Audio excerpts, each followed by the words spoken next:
அன்பர்களே, ஆண்டவராகிய இயேசு கிறிஸ்துவின் நாமத்தில் உங்களுக்கு மனம் நிறைந்த வாழ்த்துக்களை தெரிவித்துக் கொண்டு சத்திய வசனம் திருமறை பாட நிகழ்ச்சிக்கு உங்களை அன்போடு அழைக்கிறோம். சத்திய வசனம், இது தேவனின் வசனம். நாம் சோர்ந்து போகையில் கரம் கொடுக்கும் நம் தேவனின் வசனம், நம் தேவனின் வசனம். எங்கள் கடனாளிகளுக்கு நாங்கள் மன்னிக்கிறது போல எங்கள் கடன்களை எங்களுக்கு மன்னியும். ஆண்டவராகிய இயேசு கிறிஸ்துவின் இனிய நாமத்தில் சத்தியவசன நேயர்கள், நண்பர்கள் ஒவ்வொருவருக்கும் சத்தியவசனத்தின் சார்பாக எங்களுடைய அன்பையும் வாழ்த்துக்களையும் தெரிவிக்கிறோம். ஆண்டவர் இந்த நிகழ்ச்சிகளை ஆசீர்வதித்து வருகிறதற்காக அவருக்கு நன்றியை ஏறெடுக்கிறோம். அதே போல் இதை கேட்கிற ஒவ்வொருவரும் கர்த்தர் பேசுவதை உன்னிப்பாய் கவனிக்க ஆவியானவர் கிருபை செய்யும்படி தொடர்ந்து ஜெபத்தோடு நாம் இதை கேட்கலாம். வேதத்தில் இயேசு கிறிஸ்து ஜெபத்தை கற்றுக் கொடுக்கிற பகுதியை நாம் படுத்தி கொண்டிருக்கிறோம். இந்த நாளில் மன்னிப்பு என்கிற தலைப்பிலே நாம் இதை கற்றுக்கொள்ளலாம். மத்தேயு 6வது அதிகாரம் 12வது வசனத்தில், எங்கள் கடனாளிகளுக்கு நாங்கள் மன்னிக்கிறது போல எங்கள் கடன்களை எங்களுக்கு மன்னியும். எல்லா ஜெபமும் ஆண்டவரிடம் பேசுவதைப் போல, ஆண்டவர் நம்மோடு இடைப்படுவதைப் போல அமைந்திருக்கிறதை நாம் பார்க்கலாம். இதில் மட்டும் நம்ம பார்த்தோன்னு சொன்னால், நம்மையும் இணைக்கிறார். நாங்கள் மன்னிக்கிறது போல நீங்கள் எங்களை மன்னிங்க அப்படின்ற ஒரு வித்தியாசமான வார்த்தை, ஆனால் ஆழ்ந்த பொருள் கொண்ட வார்த்தை. இதை ஆண்டவர் வைப்பதற்கு காரணம், இந்த உலகத்தில் ரட்சிக்கவே, எல்லாரையும் ரட்சிக்கவே இயேசு கிறிஸ்து உலகத்தில் வந்தார். நாம் எல்லாரும் பாவம் செய்து ஏகமாய் கெட்டுப்போனவர்களாக மாறிவிட்டோம். ரோமர் 3:23 இதைத்தான் சொல்லுகிறது. தேவனோ நம்மேல் இரக்கம் வைத்து தம்முடைய சொந்த குமாரனை நாம் எல்லாரும் ரட்சிக்கப்படும்படியாகத்தான் அனுப்பினார்.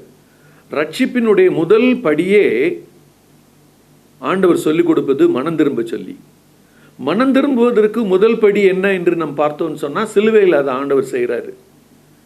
தன்னை துன்புறுத்தியவர்கள், வேதனைப்படுத்தியவர்கள், அடித்தவர்கள், கொட்டியவர்கள், வேதனையோடு அவர் இருக்க வேண்டிய அந்த சூழ்நிலையிலே அந்த வேதனையும் உணர்ந்து, அந்த வேதனைக்கு பதிலாக அவர் என்ன சொல்லுகிறார்? அறியாமல் செய்கிறார்கள், இவர்கள் செய்கிறத அறியாமல் செய்கிறாங்க, பிதாவே இவர்களுக்கு மன்னியும் என்று சொல்லி மன்றாட்டு ஜெபத்தை அவர் ஏறெடுக்கிறதை நாம் பார்க்கிறோம். மன்னிப்பு என்பது ரட்சிப்பிலே கர்த்தர் நமக்கு தருகிற முதல் ஆசீர்வாதம். மனம் திரும்ப வேண்டியதற்கும் ரட்சிக்கப்படுவதற்கும் முதலிலே நாம் கடவுளிடத்தில் பெற்றுக்கொள்ள வேண்டிய ஆசீர்வாதம் அவருடைய மன்னிப்பு. ஆனால் அந்த மன்னிப்பை ருசித்து விட்டு மனிதன் சந்தோஷமாய் போவதை பார்க்கிற ஆண்டவர் அவனுக்கு ஒரு பொறுப்பை கொடுக்கிறார். நான் உன்னை மன்னிச்சிட்டேன், நீ சந்தோஷப்படுற, ரட்சிக்கப்பட்டு விட்டேன் என்று சொல்லி மனம் களி கூறுகிறாய். ஆனால் நான் உனக்கு ஒன்றை சொல்லுகிறேன், நீயும் மன்னிக்க வேண்டும். இந்த கருத்தை தான் இயேசு கிறிஸ்து ஜெபத்தில் வைக்கிறார். ஏன் ஜெபத்தில் வைக்கிறாரு? நீங்களும் நானும் இந்த ஜெபத்தை ரிப்பீட் பண்ணி செய்வோம்னு ஆண்டவருக்கு தெரியும். நம்முடைய அன்றாட வாழ்வில் செய்வோம் என்று அவருக்கு தெரியும். ஒவ்வொரு ஆராதனையிலும் செய்வோம் என்று தெரியும். ஒவ்வொரு வர்ஷிப் டைம்லேயும் நம்ம அதை யூஸ் பண்ணுவோன்னு அவருக்கு தெரியும். நம்ம அதை யூஸ் பண்ணுறோம். அதனால் என்ன செய்கிறாருன்னா, அந்த ஜெப வார்த்தைகள் மூலமாகவே நம்முடைய உள்ளத்தில் அவர் கிரியை செய்ய விரும்புகிறார். அதுக்கான வார்த்தை தான் அது. என்ன வார்த்தை? எங்கள் கடனாளிகளுக்கு நாங்கள் மன்னிக்கிறது போல. பழைய ஏற்பாட்டை நீங்கள் ஆராய்ந்து பார்த்தீர்கள் என்று சொன்னால், இதற்கு பின்புலம் என்ன அப்படின்னா, இஸ்ரவேல் மக்களுக்கு மோசே எழுதி கொடுத்த அந்த சட்ட விதிகளின்படி ஒவ்வொரு 7வது ஆண்டும், ஒவ்வொரு 50வது ஆண்டின் நிறைவிலும் அடிமைகள், கடன்பட்டவர்கள் எல்லாரையும் விடுதலை செய்ய வேண்டும். இஸ்ரவேலருக்கு அது விடுதலையின் வருஷமாக சொல்லிக் கொடுத்தார் மோசே. இதை அவர்கள் செய்து வந்தார்கள்.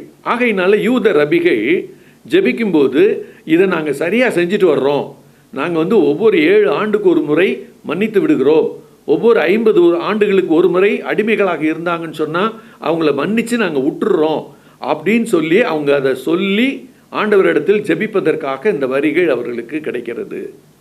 ஆனால் அதில் அந்த கருத்து என்ன ஆண்டவர் வச்சார்னா, நீ அதை செஞ்சுட்டு வந்து இதை ஜெபிக்கணும் அப்படி தான் வச்சார். ஆனால் காலப்போக்கில் இந்த யூதர்கள் எப்படி மாறிவிட்டார்கள், இதெல்லாம் செய்ய மறந்து போனார்கள். அது ஜெப வார்த்தையாக மட்டும்தான் அங்கே இருந்துச்சு. ஆகையினால் அந்த வார்த்தையை ஆண்டவர் மேம்படுத்தி, நீ வந்து மன்னிக்கிறத ஞாபகப்படுத்தி நான் மன்னிக்கிறேன்னு சொல்கிற, ஆனால் நான் என்ன சொல்ல வர்றேன்னா, நான் மன்னிக்கிறது போல நீங்களும் எங்களை மன்னிங்கன்ற வார்த்தையை அவர் சேர்க்கிறார். கடினமான ஒரு வார்த்தை. ஏனென்று சொன்னால் இதில் ஆண்டவர் என்ன ஒரு செக் பாயிண்ட் வைக்கிறார்னா, என்னுடைய மன்னிப்பை நீ பெற்றுக்கொள்வது எளிது, ஆனால் அதே மன்னிப்பை நீ மற்றவர்களுக்கு கொடுக்கலன்னு சொன்னால் நான் எப்படி உன்னைய மன்னிப்பேன்? நீ எப்படி என்கிட்ட மன்னிப்புக்கு வரலாம்? நியாயம் இல்லையே. இந்த உணர்வை அந்த வரியிலே வைக்கிறார்.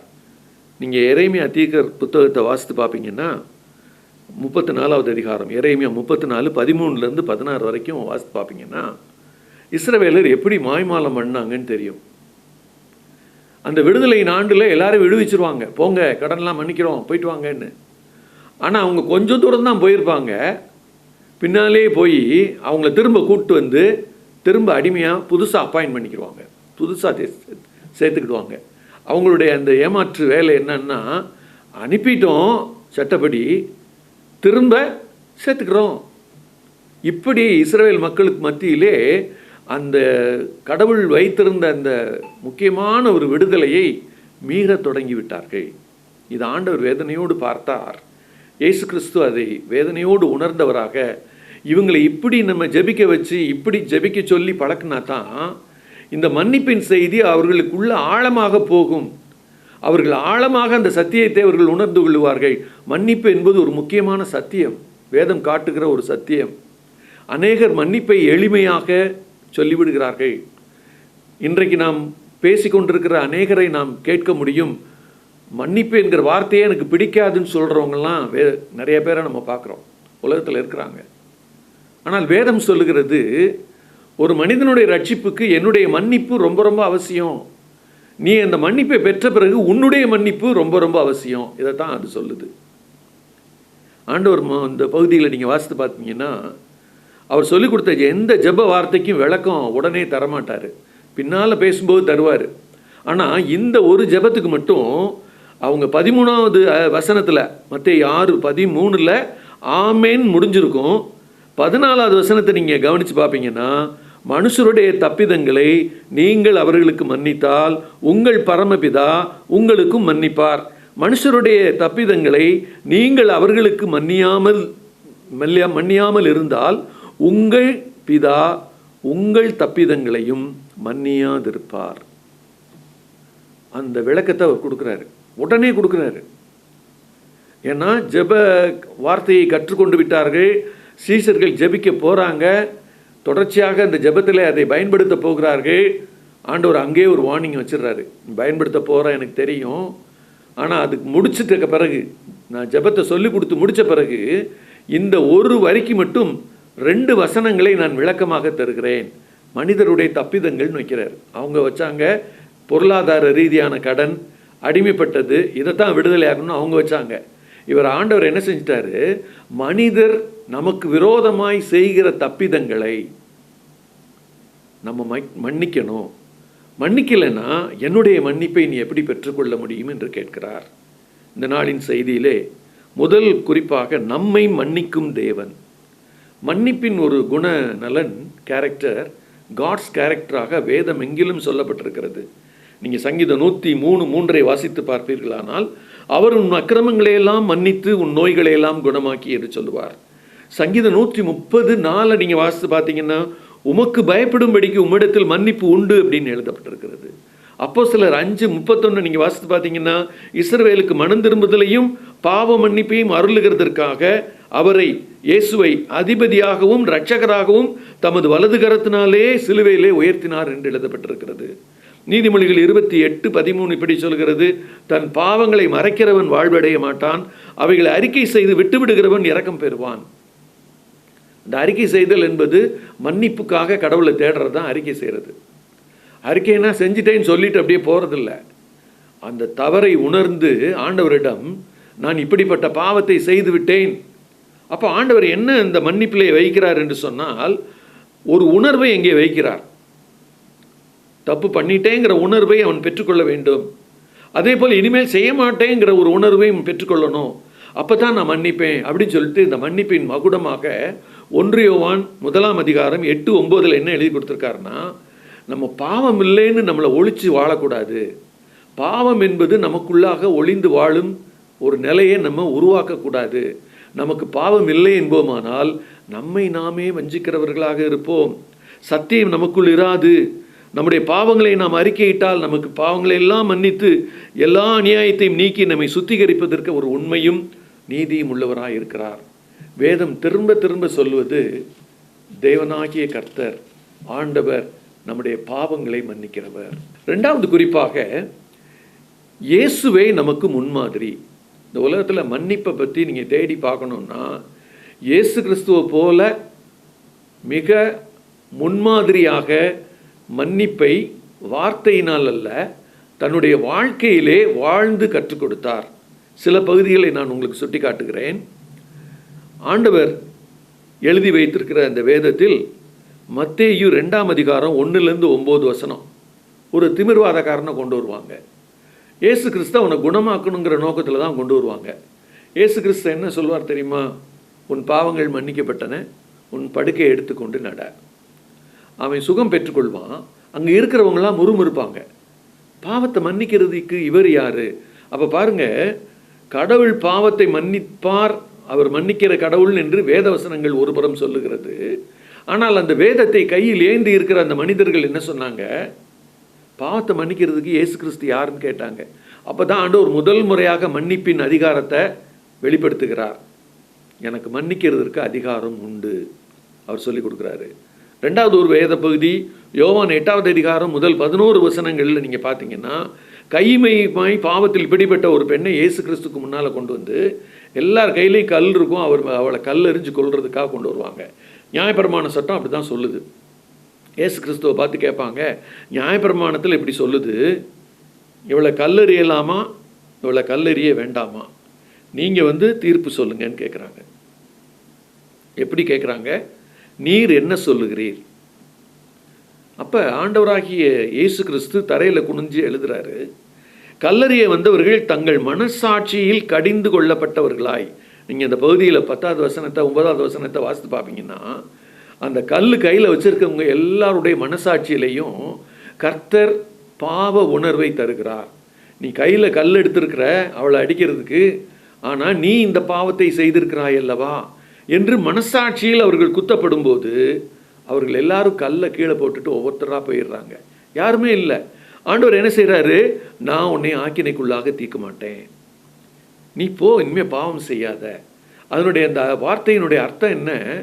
அவங்க கல்லறிய வந்தாங்க, நான் அவங்கள பார்த்து ஒன்று சொன்னேன், உங்களில் பாவம் இல்லாதவன் கல்லறின்னு சொல்லி எல்லாருமே பாவம் உடையவர்கள் என்று ஒத்துக்கொண்டு போய்விட்டார்கள். இப்போ நான் பாவம் இல்லாதவராக நான் உட்கார்ந்துருக்கிறேன், நானும் உனக்கு இந்த ஆக்கினை தீர்ப்பை செய்வதில்லை. அந்த வார்த்தையினுடைய முக்கியத்துவம் என்னன்னா, இந்த பாவத்திற்கான தண்டனையை நீ அனுபவிக்க வேண்டியதில்லை, அதை சிலுவையில் அனுபவிக்கிறதுக்கு தான் நான் வந்திருக்கிறேன். அந்த செய்திக்கான ஆயத்த நாட்களில் தான் நான் இருக்கிறேன். அதனால் நான் உனக்கு சொல்கிறேன், பாவத்தை மன்னிக்கிறதுக்கு எனக்கு அதிகாரம் இருக்குது, நீ போ, இனிமே பாவம் செய்யாத. அதே போல் பேதுரு மறுதளிக்கிறார். ஆண்டவராகிய இயேசு கிறிஸ்து லூக்கா 22வது அதிகாரம் 60-62 பார்த்தீங்கன்னா அவரை நோக்கி பார்ப்பாரு. அவருக்கு உடனே ஞாபகம் வரும், சேவல் கூறுறதுக்கு முன்னால் நீங்கள் என்னை மறுதளிப்பேன்னு சொன்னாரே அப்படின்னு சொன்னது ஞாபகம் வரும். மனம் கசந்து அழுவார். திரும்ப யோவான் 21வது அதிகாரத்தில் அவருக்கு மீண்டும் பொறுப்பை கொடுப்பார். மீண்டும் அந்த என் ஆட்டுக்குட்டிகளை மேய்ப்பாயாக என்று சொல்லி அவரோடு சமாதானமாக கூடிய ஒரு வாய்ப்பை திரும்ப தருவார். அப்போ ஆண்டவராகிய இயேசு கிறிஸ்து எப்போதுமே இந்த மன்னிப்பை செயல்படுத்தி காண்பிக்கிறவராகவே இருந்தார். இன்னும் ஒரே ஒரு பகுதியை மட்டும் பார்ப்போம். லூக்கா 23வது அதிகாரம் சிலுவை காட்சியை காண்பிக்கிறது. சிலுவையில் முதல்ல எல்லாரையும் மன்னிச்சிடுறாரு. அதுதான் முதல்ல தொடக்கத்தில் பார்த்தோம். அதில் குறிப்பாக அருகில் இருந்த ஒரு கள்வனை பார்த்து அவன் பாவ உணர்வடைந்து, நாம் நியாயமாக தண்டிக்கப்படுறோம், அவரோ ஒரு பாவம் செய்யலையே, நீதிமானாக இருக்காரே அப்படின்னு சொல்லி தன்னுடைய வாழ்க்கையில் பாவம் செய்ததை ஒத்துக்கொள்கிறான். அவரை பார்த்து நீர் நீதிமான் என்று அறிக்கை எடுக்கிறான். இப்போ அவனை பார்த்து ஆண்டவர் என்ன செய்கிறாரு, இவன் மன்னிப்புக்காக வந்துட்டான்னு நல்லா புரிஞ்சுக்கிறாரு. உடனே சிலுவையில் இருந்த மேனிக்கே அவனை மன்னிச்சு, இன்றைக்கு நீ என்னுடனே கூட பரதேசியில் இருப்பார். இது வரைக்கும் நம்ம படிச்சுட்டு வந்தால் சந்தோஷமாக படிச்சுட்டு வருவோம். கர்த்தர் பாவங்களை மன்னிக்கிறார், கர்த்தர் பாவங்களை மன்னிக்கிறதுக்கு செய்து காண்பித்தார் முன்மாதிரியாக. இதெல்லாம் நமக்கு ஒரு பெரிய சந்தோஷத்தை கொடுத்து விடும், சந்தேகமே இல்லை. ஆனால் மூன்றாவது குறிப்பாக நம்ம ஒன்றை பார்க்கிறோம், நம்மையும் மன்னிக்க சொல்லுகிறார். அதான் கடினமான ஒன்று. ஏன்னா மத்தேயு 18வது அதிகாரத்தில் மன்னிப்பை குறித்து ஒரு டிஸ்கஷன் வருது, உரையாடல் வருகிறது. அப்போ பேதுரு அவரை பார்த்து, இயேசு கிறிஸ்துவை பார்த்து 20வது வசனத்தில் எத்தனை முறை மன்னிக்கணும்னு ஒரு கேள்வி கேட்குறாரு. இப்போ பேதுரு என்ன கன்க்ளூஷன் வந்துடுறாருன்னா, கடவுள் சொல்கிறது மாதிரி, ஜீசஸ் சொல்கிற மாதிரி அவரை போலே நம்மளும் மன்னிச்சிருவோம் அப்படின்னு முடிவுக்கு வந்துட்டு அவருக்கு ஒரு சந்தேகம் வருது, எத்தனை தடவை ஒரு ஆளை மன்னிக்கிறது அப்படின்னு. அப்போ ஆண்டவர் என்ன செய்கிறாரு, நீ என்ன செய்யி 7 தடவை மாத்திரமில்லை 70 தடவை மன்னிங்கிறாரு. அதுக்கு ஒரு ஓமையை அங்கேயே சொல்கிறார் அவர். 35வது வசனத்தில் முடிவாக சொல்கிறாரு. அது ஆரம்பிப்பது அந்த அதிகாரத்தினுடைய மையப்பகுதியிலே ஆரம்பிச்சிடும். அது ஒரு பரலோக ராஜ்யத்துக்கு ஒப்பாகன்னு அவர் ஆரம்பிப்பார். அதனுடைய விஷயம் என்னன்னா, கடன்பட்ட ஒருவன் கடன் கொடுத்தவன்ட்ட மன்றாடுவான், என்னை விட்டுருங்க, எனக்கு செலுத்தி தீர்க்க முடியல, என்னை ஜெயிலில் போட்டுறாதீங்கன்னு கெஞ்சி கதறுவான். அவனுக்கு இறக்கம் பண்ணி மன்னிச்சு அவனை வீட்டுக்கு அனுப்பிச்சிடுவான்.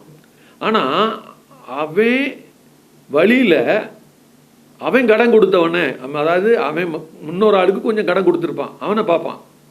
பார்த்துட்டு மன்னிக்க மாட்டான், பிடிச்சு இழுத்துட்டு போய் அந்த குறைந்த தொகைக்கே அவனுக்கு தண்டனை வாங்கி கொடுத்து சிறையில் தள்ளிட்டு வீட்டுக்கு போவான்.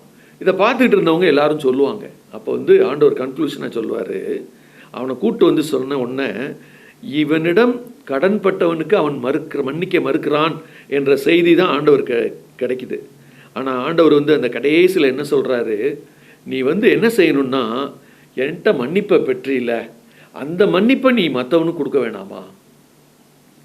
நீ மனிதனுடைய தப்பிதங்களை நீ மன்னிக்கலைன்னா நான் உன்னை மன்னிச்சதில் என்ன பிரயோஜனம்? இந்த கேள்வியை அந்த பகுதியில் ஆண்டவர் எழுப்புகிறார். ஆண்டவர் என்ன சொல்கிறாருன்னா, பேதுருவுக்கு அந்த பழைய ஏற்பாட்டு காலத்தில் அந்த முன்னோர்கள், அதாவது முற்பிதாக்கள் வழி வழியாக அதை எழுதிட்டு வந்தவங்க சொல்லுவாங்க, 3 தடவை மன்னிச்சா போதும் அப்படின்னு சொல்லுவாங்க.